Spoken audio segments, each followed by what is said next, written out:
안녕하세요, 구독자 여러분. 구독과 좋아요는 채널 운영에 큰 힘이 됩니다. 안녕하세요. 저는 남편과 식당을 운영하고 있는 40대 여성입니다. 제 남편은 시아버지와 늘 사이가 좋지 않았는데요. 부자 관계가 좋지 않게끔 이간질하고 부추기던 동서까지 더해 아주 심란했었죠. 아가, 너한테 말하고 싶은 게 있다. 네, 아버님. 무슨 말씀이신데요? 저번에도 말했었지만 너랑 내 남편 너무 야망이 없는 게 아닌가 걱정이 돼서 말이다. 하는 식당 일이라는 게 물론 좋기는 하지만 내가 운영하는 곳에 비하면 한참은 작잖니? 야망이 있으면 나한테 배우겠다고 하든지 아님 가게를 물려달라고 하든지 운이라도 띄울 수 있는 거 아니니? 어째 사업가 기질이 있는 건 내 장남 아니라 막내인 것 같아서 마음이 늘 불편하구나. 하지만 남편 나름도 밑에서부터 배우면서 열심히 일하고 있는걸요. 보시기에 성에 차지 않을 수야 있겠지만 당일 저희 나름 운영하면서 배우는 게 많답니다. 혼자 배워야 자기께 된다는 것도 어느 정도 선이라는 게 있는 법이야. 나한테 도와달라, 조언 좀 해달라 말하면 내 노하우 다 전할 수 있을 텐데 왜 고집을 부릴까? 아직도 지 애미 죽은 걸로 나 원망 중이라니? 내가 식당 일로 해외 방문 중이었는데 그걸로 언제까지 애비 피할 거냐고 좀 물어봐라. 아버님한테 아직까지 원망하고 있다기보다는 스스로 식당 일하면서 배워나가고 싶은 것 같아요. 물론 직접적으로 아버님한테 요청을 드린 건 없겠지만 옆에서 어깨너머로 배운 거 잘 활용하고 있더라고요. 그걸로는 충분하지 않으니까 내가 하는 말이다. 요즘 몸도 노쇠해져서 나도 언제 훅 가버릴지 모르겠다 싶은데 하나뿐인 장남이 가업을 물려받지 않고 엄한 곳을 헤매고 있으니 내 속이 편하겠어? 그러지 말고 아가, 네가 말을 좀 잘해서 내 식당 좀 물려받으라고 해보렴. 막내 며느리며 지들한테 물려주면 잘할 수 있다면서 비싼 선물에 뭐에 자꾸 주는데 이건 뭐 주겠다고 해도 코빼기를 비치지 않으니 속이 까맣게 타들어가는구나. 그이가 아버님 식당 물려받고 종사하면 정말 좋겠다 생각해요. 하지만 남편이 정말로 뭐 하고 싶은지를 제가 결정할 일은 아니라서요. 좋은 말씀 전해보고 안 된다고 하면 저도 사실은 어쩔 수가 없죠. 아무리 그래도 가업은 아들이 이어받아야 하는 법이야. 애비 도움 없이 작은 식당이나마 잘 꾸리고 있는 거 기특도 하고 지 애비한테 화났다고 기별 한 번 없는 것도 고집으로 보일 때 잘하라고 전해주거라. 감사합니다, 아버님.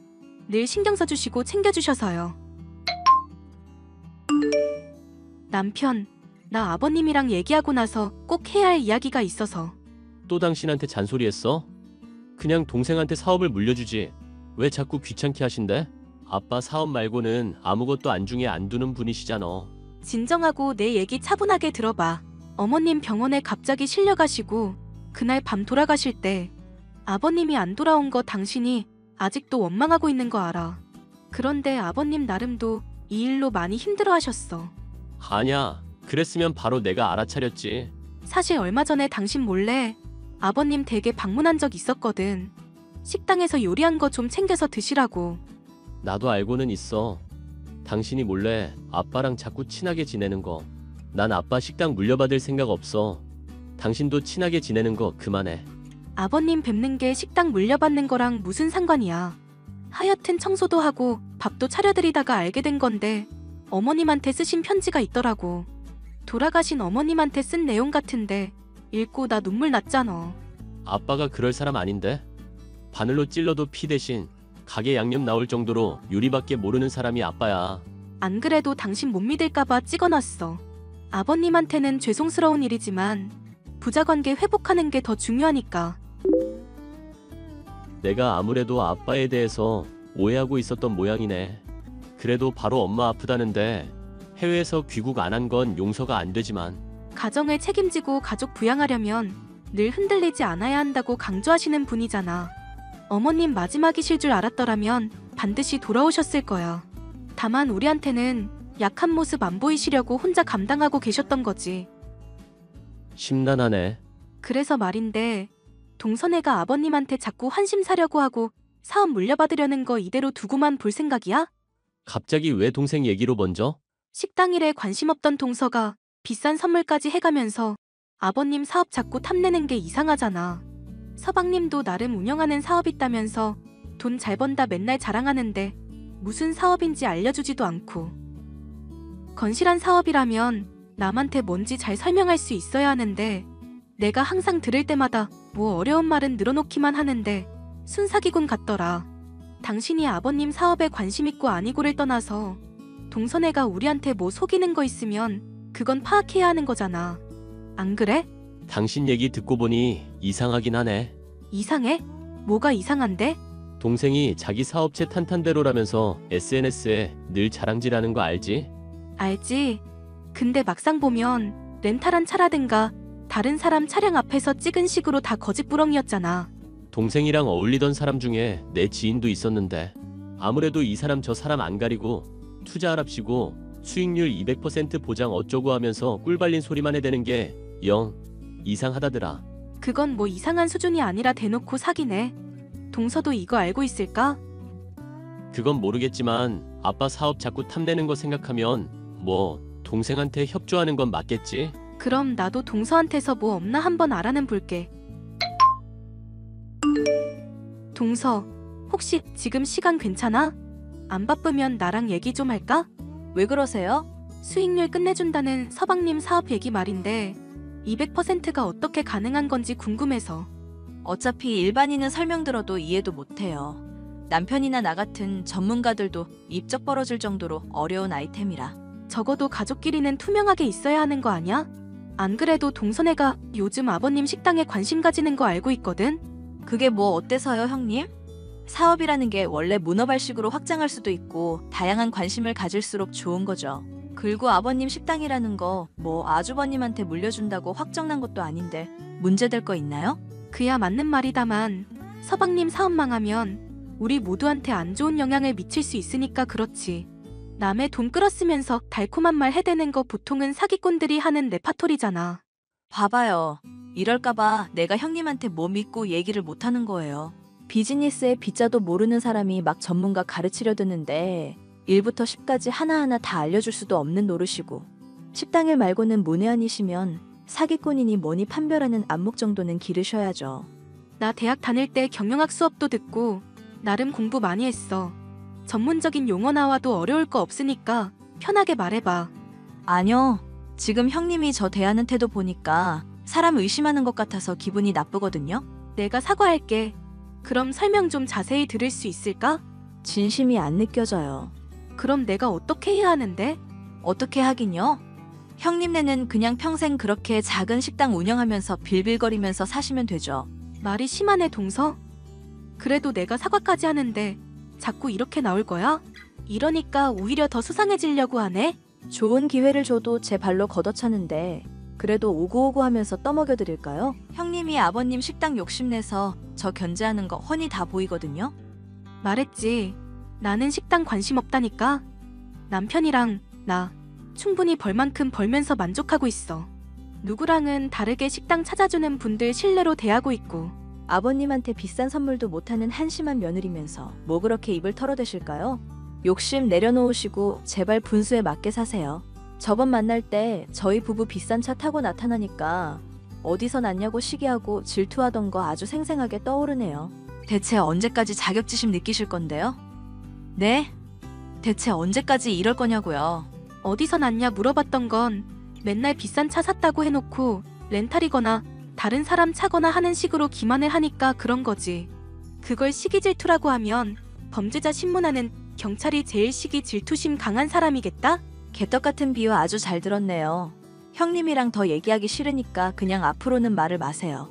이런 쉬운 비유도 이해 못하면서 다른 사람 어떻게 사업 투자하라고 설득하는지 모르겠다. 그럼 앞으로 나랑 남편은 그냥 동선의 사기꾼으로 생각하고 있을게. 맘대로 하시라고요. 나중에 땅 치고 후회할 일 있을 거니까. 앞으로 손 벌리더라도 절대 도와주지 않을 거니까 그렇게 아시고요. 평생 거지같이 사세요. 제발요. 뭔가 좀 캐모를라 치면 발끈부터 하는 동서. 저와 남편을 비롯해 아버님까지도 사기를 치려는 게 훤히 보였는데요. 이대로는 안 되겠다 싶어서 시아버지에게 이 모든 얘기를 털어놓기로 맘먹었습니다. 아버님, 동서 일로 말씀드릴 중요한 얘기가 있어서요. 동서며 서방님이며 사람들 투자하라면서 끌어모으는 거 순사기 같아서요. 그건 또 어떻게 알게 됐니? 남편 나름도 조사해본 게 있고 저도 동서 추궁을 해봤는데 말이 영 이상하더라고요. 그렇구나. 아버님, 제가 생각했던 것보다 별로 안 놀라시네요. 혹시 동서 내외 이상한 거 이미 알고 계셨던 건가요? 내가 식당 운영만 50년을 넘게 한 사람이야. 정신 멀쩡히 박힌 사람이라면 애들 하는 얘기 이상하다고 생각 안 할 수가 없지. 아버님이 알고 계시다니 다행인데 그럼 왜 이제까지 식당 동서내외한테 물려줄 것처럼 말씀하셨어요? 따지려는 게 아니라 정말 이해가 안 가서 여쭤봐요. 그냥 갈 마당이 되니까 다 부질없는 거구나 싶어서 그런다. 어차피 아들은 내 가게에 관심도 없고 둘째 며느리가 관심 가져주니 그걸로 기뻤는지도 모르겠구나. 아버님, 제가 감히 충고 하나 드려도 괜찮을까요? 아버님은 이대로 그이랑 관계 끊은 채로 계속 지내셔도 정말 좋으세요? 솔직하게 그이랑 터놓고 말해보시고 서로 묵은 감정 있으면 푸는 게 좋다고 생각하거든요. 아버님 나름도 그이한테 원하는 게 있겠지만 적어도 단 한 번만이라도 사업 인순이 뭐니 그런 얘기 없이 부자 관계부터 회복을 좀 하셨으면 해서요. 이제 와서 내가 무슨 염치로 그러겠냐. 지 애미 식당 일 때문에 버린 못난 애빈데. 그러지 마시고요. 조만간 아버님 찾아뵐게요. 제가 주선해볼 테니까 지금 저한테 하신 것처럼만 말씀해 주시면 돼요. 네가 그래주면 정말 고맙겠구나. 안 그래도 나 살 날이 얼마 안 남아 유서까지 작성하려던 참이었다. 에이, 유서란요. 아버님, 오래오래 건강하실 거예요. 저는 남편을 설득해 아버님을 뵈러 갔습니다. 둘이 무슨 얘기를 했는지 알 수 없으나 부자간에 있던 오해와 앙금이 많이 해소된 것을 느낄 수 있었죠. 하지만 남편과 관계가 회복된 지 얼마 되지 않아 아버님은 점점 기력이 쇠해지시는가 싶더니 잠들어 있던 중 돌아가시고 말았답니다. 장례를 치르고 얼마 지나지 않아 동서는 또 인간 같지 않은 모습을 보여주더군요. 아이고 형님, 우리 말귀 못 알아먹는 형님. 갑자기 왜 이래 동서? 언제는 연락 다시 안 할 것처럼 굴더니. 글쎄요. 아버님 돌아가시면서 유산 다 우리한테 주기로 했다는 사실을 알려주고 싶었나 보죠. 이러니 저러니 해도 결국 승자는 우리네요. 동서 참 무서운 사람이다. 아버님 돌아가신 지 얼마나 됐다고 벌써 돈 얘기야? 돈이 원래 인생의 전부인 거 모르세요? 그걸 모르니까 지금 형님이 이렇게 빌빌거리고 사시는 거예요. 아버님도 비싼 선물해주니까 형님보다 저 더 이뻐했고요. 아버님을 참 얕게 봤구나 동서? 동서나 그이나 공평하게 사랑하려고 하신 분이야. 네네. 어쨌건 아버님 유산은 저희가 다 가지라고 했으니까 그렇게 따를게요. 어차피 형님네는 거지였으니까 지금처럼 살아도 아무 문제 없으시죠? 아버님만 제대로 파악 못했나 싶었는데 유 원장도 제대로 파악 못했구나 동서? 유서 보면 재산 상당은 동서네한테 주고 가게는 그이한테 물려준다고 돼 있는데 네? 유 원장 내용도 제대로 못 보는 사람이 뭔 사업을 한다는 건지 모르겠네? 내가 밑줄 쳐놨으니까 여기 자세히 읽어봐. 재산은 동선에 주고 가게는 그이 준다고 다 적혀있잖아. 아니, 이게 무슨 말이에요? 제가 효도를 해도 훨씬 더 많이 했는데? 그리고 아버님 재산인 거 다 처분해봐야 꼴랑 1,000만 원도 안 되는데 그걸 저한테 줬다고요? 알짜배기 가게는 형님네한테 물려주고 지금 이거 저보고 믿으라는 얘기예요? 동서 내외한테 가게 물려줘봤자 말아먹을 게 훤히 보이셨나 보지. 아니, 이럴 수는 없어요. 형님, 솔직히 가게 필요 없으시잖아요. 이거 저희한테 주세요. 아버님 결정을 존중해야지. 그리고 막말로 동서랑 서방님 사업이 그렇게 잘 풀리면 가게 이거 물려받고 안 받고는 별 문제도 아니잖아? 아예 돈으로 사서 인수해버리지 그래? 형님, 제발요. 저희 사업이 사실 요즘 좀 어려워서 위험한 일 몇 건 해결할 게 있어서 그래요. 제가 앞으로 형님한테 잘할 테니까 이러지 마세요. 네? 언제는 평생 거지같이 살라며? 앞으로 손 벌려도 평생 안 도와줄 거라며? 막말할 때는 언제고 왜 이제 와서 매달리는 거야? 제가 다 잘못했으니까 제발요. 아버님 가게 당장 안 팔면 저희 정말 죽어서 그래요. 어차피 망할 사업이면 그냥 지금 망하는 게 낫겠다 싶어. 나중에 남편한테 얘기해서 식당 종업원으로 써줄지 않을지는 한번 고민해볼게. 아, 형님, 제발요. 결국 가진 재산을 자랑하며 저와 남편을 무시하던 동서는 죗값을 치르고 말았는데요. 번드르르한 사업인 양 사람들을 현혹한 죗값을 받아 감옥에 가고 말았죠. 종종 남편과 면회를 가지만 지금도 저희를 원망하고 있는 걸 보면 아직 정신 차리려면 한참은 멀었다 싶고요. 가까운 사람이라고 해도 진정한 속내를 알기까지 그리고 관계를 회복하기까지는 참 고단한 과정이 있다는 걸 많이 깨달은 사건이었네요. 사연 끝까지 들어주셔서 감사합니다.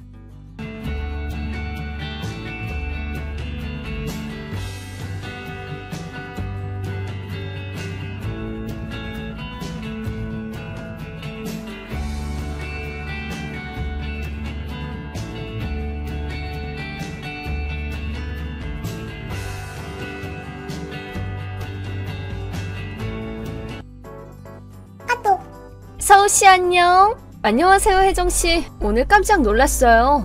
나도 마찬가지야. 이사와서 취직한 회사에 서우씨가 다니고 있었다니. 그러게요. 저희는 5년 전에 남편이 정근 가게 되어서 이사 왔는데 같은 곳으로 혜정씨도 이사를 오시게 될 줄은 정말 몰랐네요. 나도 남편 정근 때문에 왔어. 다만 우리 애는 학구가 달라서 같은 초등학교는 아니긴 해. 그렇군요. 뭐 하여튼 앞으로 같은 직장 동료로서 잘 부탁해. 네, 저도 잘 부탁드려요. 다만 저기... 왜? 저는 알바가 아니라 정직원의 직책이 주임이거든요. 응? 혜정씨의 직속 상사예요. 그래? 죄송해요. 딱히 제가 잘난 척하려는 게 아니고 사내에서는 혜정씨 상사로서 대해야 하는 건 어쩔 수가 없고 업무 내용에도 차이가 많아서요. 나중에 오해가 없도록 미리 얘기해놓아야 할 필요가 있을 것 같아서요. 아, 그렇구나. 나는 몰랐네. 뭔가 죄송해요. 아니야, 괜찮아. 서우씨가 나보다 입사도 빨랐으니까 나보다 위에 있는 건 당연하지. 나도 앞으로 정직원이 되기 위해서 노력해보려고. 네, 응원할게요. 뭐 서우씨도 정직원이 됐을 정도인데 나한테는 껌이겠지. 아, 저기 하여튼 잘 부탁해. 네, 잘 부탁드려요. 서우씨! 네, 혜정씨 무슨 일이세요? 오늘 회의에서 나왔던 머시기 프로젝트 말이야. 우리 부서에서는 서우씨랑 정 과장님이 멤버로 들어가고 정 과장님이 리더인 거지? 네, 맞아요. 그 프로젝트 내용이 뭔데? 상품 개발이에요. 각 계층의 신규 시장 개척을 목표로 지금까지와는 다른 컨셉트로 상품을 만들려고 하고 있거든요. 오, 뭔가 재밌어 보인다. 아직 한 달밖에 안 된 프로젝트예요. 그럼 아직 완전 초기 단계겠네? 네, 맞아요. 방향성은 어느 정도 정해지긴 했는데 지금은 프로젝트 멤버가 각각 기획안을 만들고 있는 단계고요. 다음 초에 첫 프레젠테이션을 할 예정이에요. 있잖아 서우씨. 그 프로젝트 말인데. 네? 나도 멤버로 들어가고 싶어. 네? 서우씨가 정 과장님한테 얘기 좀 해봐. 그건 좀 그래요. 아니 왜? 제가 그런 걸 정할 입장이 아니거든요. 지인으로서 추천한다고 하면 되잖아. 아무리 그래도 회사에서는 공사를 구분해야 되지 않을까요? 그런가?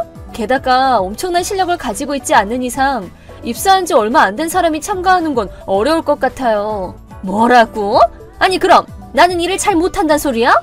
아니요, 그런 뜻이 아니라 업무도 아직 선배 직원들의 보조를 담당하고 계시는 단계라서 아직 시기적으로는 이른 것 같아요. 서우씨도 하는데 내가 왜 못해? 어느 쪽이 됐든 지금 단계에서는 추가 멤버를 뽑을 예정은 없고요. 애초에 저한테 멤버를 영입할 권리가 없기 때문에 도움을 드릴 수는 없을 것 같아요. 그래? 죄송해요. 슬슬 남편 올 시간이 다 돼서 이만 줄일게요. 서우씨, 나야 정 과장. 잠깐 연락 되나? 안녕하세요, 과장님. 업무 끝났는데 갑자기 연락해서 미안해. 급히 물어보고 싶은 거랑 상의할 게 있어서 연락했어. 네, 지금 지하철이라서 연락 가능해요. 무슨 일 있으신가요? 그럼 바로 본론부터 얘기할게. 알바 중에 혜정씨라고 있잖아. 그 사람 서우씨랑 원래 아는 사이야? 네? 혜정씨가 그러더라고. 아, 네. 5년 전에 살던 지역에서 저희 아이랑 같은 유치원 다니는 아는 엄마예요. 여기서 다시 만난 건 우연이었고요. 아, 그랬던 거구만. 그렇다고 해도 특별히 친하거나 한 건 아니고요. 그저 아이들이 서로 같은 유치원에 같은 반이었기 때문에 그냥 대충 알고 지내던 정도의 관계예요. 다만 혜정씨가 저를 어떻게 생각하는지는 저도 잘 모르겠습니다. 그렇구나. 알겠어요. 뭔가 문제라도 있나요? 아니, 사실은 혜정씨가 상품 개발 프로젝트 멤버로 들어가고 싶다는 말을 했거든. 아, 그럼 과장님께 다이렉트로 말씀드렸다는 건가요? 맞아. 일을 적극적으로 하려는 건 좋은 자세긴 하지만 말한 내용이 좀... 뭐라고 하셨는데요? 서우씨는 일 처리를 깔끔히 하는 타입이 아니니까 그냥 저랑 일하는 게 더 효율이 높을 거예요. 혜정씨가 그렇게 말을 했나요? 그렇다니까. 게다가 또 뭔가 있나요? 하나 더 묻고 싶은 게 있는데 혜정씨 남편이 있는 거 맞지? 네? 맞아요. 기훈이에요. 여기로 이사 온 것도 남편분 정근 따라서 오셨다고 들었거든요. 그치? 뭔가 문제가 있나요? 아니, 지금은 일단 다른 사람들한테는 비밀로 했으면 좋겠는데. 네, 말씀하세요. 실은 프로젝트 멤버로 들어가게 해주면 데이트 해드릴게요 라고 하더라고. 네? 물론 나는 거절했어. 나도 가정이 있는 몸이다 보니까. 정말이요? 혜정씨가 대체 무슨 생각으로 그랬을까? 그래서 말인데 서우씨, 네. 실은 내일 부장님이랑 혜정씨 건에 대해서 얘기를 좀 하려고 하는데 서우씨도 동석해줄 수 있나? 저 말인가요? 서우씨는 우리 부서에서 그 프로젝트에 참가하는 멤버잖아. 혜정씨 직속 상사이기도 하니까 솔직한 의견을 좀 듣고 싶어서. 네, 그러신 거라면 알겠습니다. 서우씨! 나 어쩌면 프로젝트 멤버로 들어갈지도 몰라. 역시 정 과장님이 보는 눈이 있다니까. 안녕하세요, 혜정씨. 네, 얘기 들었어요. 이번 발표에서 혜정씨 기획안이 채택되면 정식 멤버로 들어가신다면서요? 맞아. 그럼 서둘러서 자료 만드셔야겠네요. 그거 말인데 내 것도 좀 부탁할게, 서우씨. 네? 아니, 나는 지금 알바잖아. 이런 어려운 부분은 직원이 서우씨가 해야지. 게다가 나는 다른 직원들 보조하고 하느라 바쁘거든? 다들 나한테 너무 의지하는 거 아닌가 몰라? 아니, 무슨 말씀이세요? 기획안은 혜정씨 스스로 생각해서 자료를 만드셔야죠. 뭐? 기획안을 만들 시간이 필요하면 저한테 말씀해 주시면 제가 일 배분할 때도 고려해 드릴 거고, 모르는 게 있으면 언제든 물어보셔도 돼요. 다만 기본적으로는 혜정씨 스스로의 힘으로 하세요. 당신 말이야, 전에 살던 곳에서 혼자 찌그러져 있을 때 먼저 말 걸어준 게 누구였는지 기억해? 저도 친구는 있었는데요. 내가 제일 친하게 어울려줬잖아. 아니요, 그건 됐고, 지금 서우씨는 내 상사 아니야? 부하 업무에 책임을 져야 되는 위치잖아. 기획안 발표는 다른 얘기죠. 됐고, 나를 위해 딱딱 움직이는 걸로 옛날의 감사함을 표현하라고. 아니요, 전 그렇게 못해드려요. 서우씨, 너무한 거 아니야? 오늘 발표 자료 준비 아무것도 안 해놓다니. 심지어 사장님까지 참가한 회의였는데 창피해 죽는 줄 알았잖아. 프로젝트 멤버로 들어가지도 못하고 다 당신 탓이야. 그건 아니죠, 혜정씨. 뭐?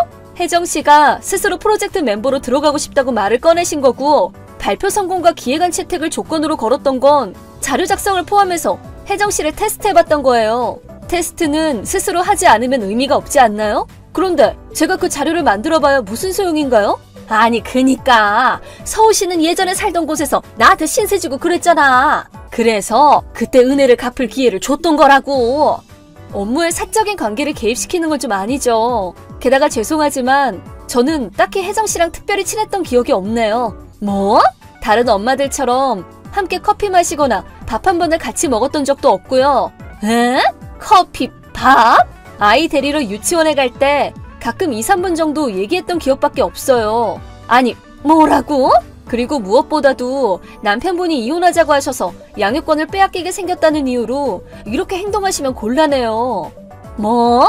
자녀분의 양육권을 얻기 위해 회사에서 성과를 내서 하루라도 빨리 정직원이 되어 생활을 안정시키고 싶으셨던 거죠? 근데 애초에 불륜을 하시지를 말았어야죠. 아니, 그걸 어떻게... 며칠 전에 혜정씨 남편분이랑 우연히 만났거든요. 그때 혜정씨가 회사에서 어떻게 하고 있는지 묻더라고요. 그때 남편분이 이것저것 말씀해 주시던데요. 그 인간이 진짜... 뭐 그래도 상관없어. 나한테는 지금 정 과장님이 있거든. 네? 웬 정 과장님? 들어봐. 내가 프로젝트 멤버로 뽑아주면 데이트 해주겠다고 말했거든. 결국 서우씨 때문에 멤버로는 못 들어갔지만 과장님 입장에서는 나랑 데이트하고 싶었을 테니까 만약 남편이랑 이혼한다고 해도 문제없어. 정 과장님은 그런 조건에 넘어가실 분이 아니에요. 그냥 겉으로 말만 안 하는 거지 본심은 또 아니라니까. 이번 건은 부장님 짓이에요. 뭐? 정 과장님이 혜정씨에 대해서 부장님께 말씀드렸더니 쓸만한 사람이라면 좋지, 근데 그렇지 않으면 이대로 두거나 앞으로 어떻게 할지 생각 좀 해보지 라고 하시면서 테스트를 하게 된 거예요. 아니, 그래도 독신 남자들은 유부녀 꽤 좋아하지 않나? 과장님은 결혼하셨는데요? 뭐? 난 못 들었는데? 하여튼 발표 자료 작성을 전부 저한테 떠밀려고 한 건 이미 회사에 보고했어요. 안 돼! 윗분들이랑 잘 얘기해보세요. 혜정씨는 알바로 입사한 지 반년도 안 됐지만 여러 일로 여러 사실이 들통나 회사에 남기 어려워졌는지 그 다음 주에 그만두었습니다. 그 후의 이야기는 혜정씨 남편분을 통해 들었습니다. 그때 이후로 바로 이혼하고 자녀분의 양육권은 남편분이 가져가셨다고 합니다. 혜정씨는 이미 불륜 상대와는 관계가 끝난 상태여서 일단 시골 본가로 돌아갔는데 이번 소동으로 인해 부모님과 사이가 틀어져서 지금은 옆 동네에서 혼자 쓸쓸하게 지내고 있다고 합니다. 물론 남편분께 위자료 청구도 당했지만 성격이 그렇다 보니 일을 오래 하지도 못하고 참 힘든 생활을 보내고 있다고 하더군요. 사람이 제멋대로만 살면 결국 저렇게 되는가 봅니다.